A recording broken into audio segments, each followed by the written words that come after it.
Praise the lord. యేసు నామమే జయము. మన రక్షకుడు మన విమోచకుడైన యేసుక్రీస్తు పరిశుద్ధమైన నామములో అందరికీ వందనాలు. చిన్న ప్రార్థన ద్వారా రాత్రికాల వాక్య భాగం ధ్యానించుకుందాము. పరిశుద్ధుడ మహాగణుడైన దేవ యేసయ్య, సర్వాధికారినైన మీకే వేలాది వందనములు, కృతజ్ఞత, స్తుతి, స్తోత్రం చెల్లించుకుంటున్న దేవ రాత్రికాల సమయంలో ప్రభు వాక్య భాగం ధ్యానిస్తుండగా వాక్య భాగం మాకు అర్థమవట్లు సహాయం చేసి మీ కృపలో బలపరిచి మీకు మాదిరిగా మమ్మల్ని నడిపించి మీ చిత్తం మా జీవితంలో జరిగించమని చిన్న ప్రార్థన యేసు నామములో అడిగి వేడుకుంటున్నాను తండ్రి. Amen amen. మత్తయి సువార్త 18వ అధ్యాయం 35వ వచనము. మీలో ప్రతి వాడును తన సహోదరుని హృదయపూర్వకంగా క్షమింపని ఎడల నా పరలోకపు తండ్రియు ఆ ప్రకారం మీ ఎడల చేయుననెను. ఆమెన్. దేవుడు ఈ వాక్య భాగం దీవించును గాక. ప్రభునందు ప్రియులారా, ఇక్కడ వాక్య భాగంలో గమనించినట్లయితే మీలో ప్రతి వాడును తన సహోదరుని హృదయపూర్వకంగా క్షమింపని ఎడల నా పరలోకపు తండ్రి ఆ ప్రకారమే మీ ఎడల చేయుననెను. అదేవిధంగా వాక్య భాగంలో గమనించినట్లయితే మత్తయి సువార్త 6వ అధ్యాయం 12వ వచనంలో మా రుణస్తులను మేము క్షమించి ఉన్న ప్రకారం మా రుణమును క్షమించము. మత్తయి సువార్త 6వ అధ్యాయం 14-15 వచనంలో మనుషుల అపరాధాలు మీరు క్షమించిన ఎడల మీ పరలోకపు తండ్రి మీ అపరాధమును క్షమించును. మీరు మనుషుల అపరాధమును క్షమింపకపోయిన ఎడల మీ తండ్రి మీ అపరాధమును క్షమింపడు. సామెతల గ్రంథం 21వ అధ్యాయం 13వ వచనం, దరిద్రుల మొర వినక చెవి మూసుకొనువాడు తన మొరపెట్టునప్పుడు అంగీకరింపబడడు.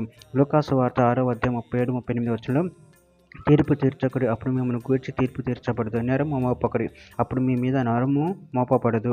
క్షమించుడి, అప్పుడు మీరు క్షమింపబడదు. ఇయ్యుడి, అప్పుడు మీకు ఇయ్యబడును. అణిచి కదిలించి దిగజారినట్లు నిండు కొలతతోను మనుషులు మీ ఒడిలో కొలుతురు.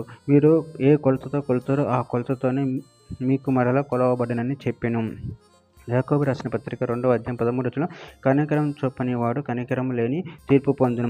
కనికరము తీర్పు మించి అతిశయపడును. సామెతల గ్రంథం 21వ అధ్యాయం 2వ వచనం, ఒకడు తనకు ఏర్పరచుకున్న మార్గం ఎట్టిదైనా తన దృష్టికి అది న్యాయముగానే ఆగుపడును. యెహోవా హృదయమును పరిశీలన చేయువాడు.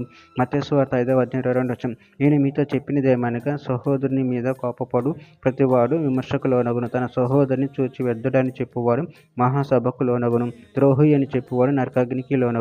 చివరిగా ఒక మాట, యాకోబు రాసిన పత్రిక 4వ అధ్యాయం 8వ వచనం, దేవుని యొద్దకు రండి, అప్పుడు ఆయన మీ యొద్దకు వచ్చును.